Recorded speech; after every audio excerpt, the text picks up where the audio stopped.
Do you or a loved one struggle to stand up from the floor? If you were to fall right now, are you sure you'd be able to get up on your own? In this video, I'll share 3 crucial exercises to help you get stronger and more confident with standing up from the floor.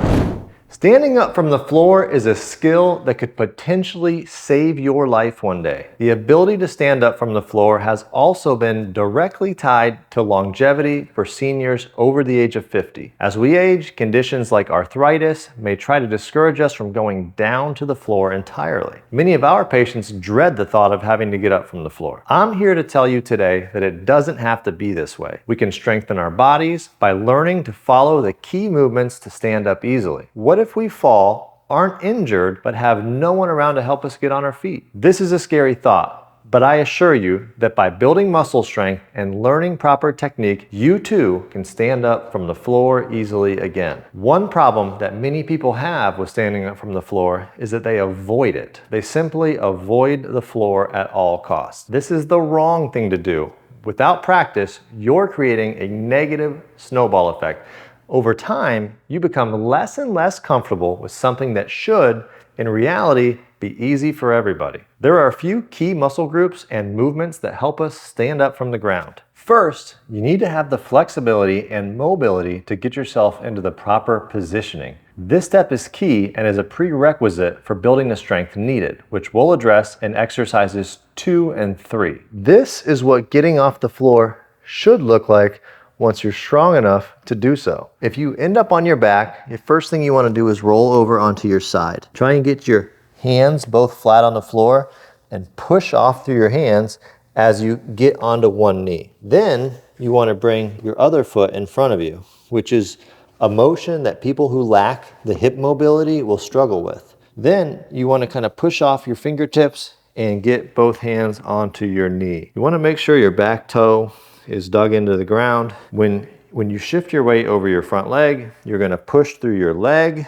and you're going to push through your arms and should be able to stand up off the floor. Now let's talk about the exercises that you can do which will help prepare you for doing this motion easily. C.A.R.s, which is short for the fancy term controlled articular rotations, are a great way to work on the hip mobility that you need to get into the kneeling position. By the way, if you just heard me say the word kneel and thought, great, I can't do that, now what? Don't worry, lots of our patients struggle with kneeling right out of the gate.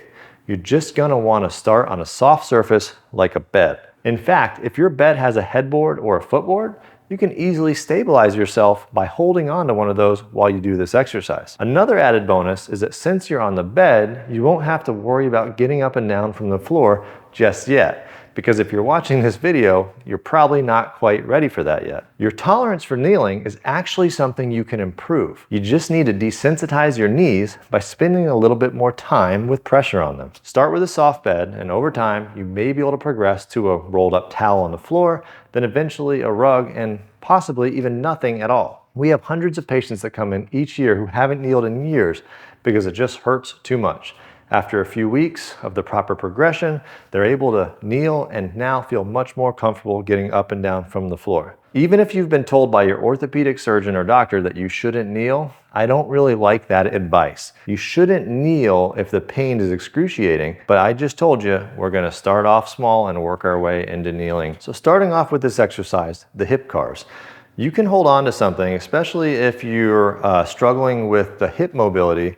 You're gonna need to shift your weight some, but I want you to keep in mind that I want you to shift your weight as little as you have to. I'm gonna do it without holding on, but if you have something to hold on to for stabilization, that's fine. You're gonna kind of put the weight through one leg, and then you're gonna bring the leg out in front, okay? And try not to drag it through, but pick it up and put it back. Then shift your weight a little bit more, pick it up and put it down. Pick it up and put it back. Again, let's not drag our foot through. We want to pick it and place it. Up and down, up and down. You're going to go back and forth 10 times on each side. Not only is this a mobility exercise, it's also going to work on your strength. Because while the one leg is going up and down, The other leg is stabilizing. And as a little bit of an added bonus, you're getting a good core workout with this one also. As you build up your tolerance, you can go up to 15, and then you can add a second set of these. So your target is going to be able to do 2 sets of 15 of these on each side. Next, we'll start to build the strength in your legs. When you stand up from the floor, you're going to need adequate strength in the leg that you're pushing from. Before we can get strong enough in one leg, we're going to need to get strong enough in 2 legs. Sit to stands are the best way to do this. We've gone over this exercise a few other times in our channels because it's one of our favorites, very functional and very much a good strength building exercise. So I have a chair, has arms on it. Everyone's gonna start off in different skill sets, so maybe you can already stand up from a chair. In fact, if you can stand up from a chair without having to push off with your hands 10 times in a row, then you can skip this exercise and go on to number 3. But for those of you who can't, you're gonna start off doing what you can do. The keys to sit to stands are that you wanna be kind of forceful and faster on the way up, more explosive, and then more controlled on the way down. You wanna be balanced at the fulcrum. So when you stand up from the ground, your feet are the fulcrum. A lot of people never get a good enough weight shift forward, so as soon as they go to stand up, they want to fall back into the chair. So get a nice hinge at the hips, bring your chest over your toes, and at the same time, drive up from the ground and stand. Then reverse it, butt back, chest forward, hinging at the hips, and sit down nice and slow.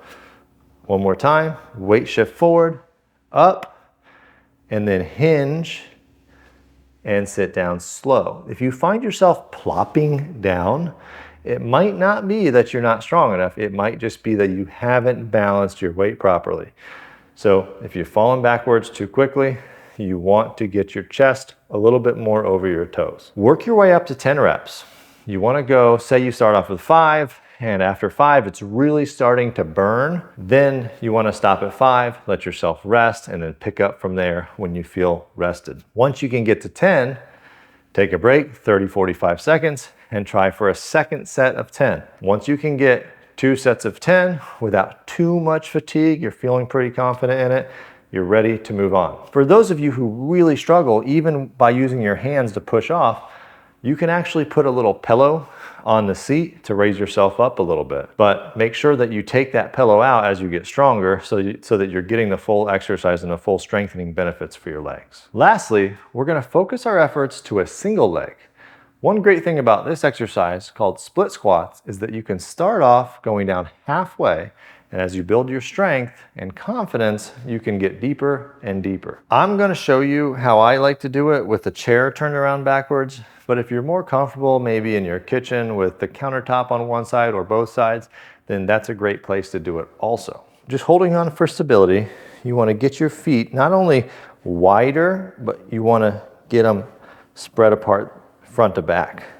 Once you feel a little wider than you probably think is natural, then you want to start going down into a split squat. The most common mistake I see with people that don't go far enough apart is that, say I only went halfway, when I start to do my squat, you're going to notice my knees jet over my toes a little too far. Not a big deal, but if you're fighting something like arthritis of the knees, or maybe you've had knee surgery in the past, then getting your knee too far over your toes may be a little bit uncomfortable. If you try it and it hurts your knees a little bit, then you know you just got to go a little bit wider. So I'm going to get out there. I'm on the ball on my back foot and I'm weights through my heel on my front foot. And I'm going to start just going halfway. I'm down and then I'm driving through my heel to push back up. Okay, that feels pretty good. So I'm going to start sinking a little deeper. And deep enough to where I can start to feel my quad really burning.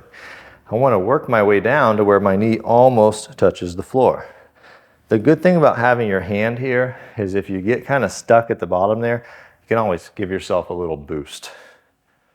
So just like the sit to stands, our target is going to be 10 repetitions. If you tire yourself out after 5, that's okay. You're going to build your way up to that 10 repetition mark. After 10, switch legs. Make sure you do both sides.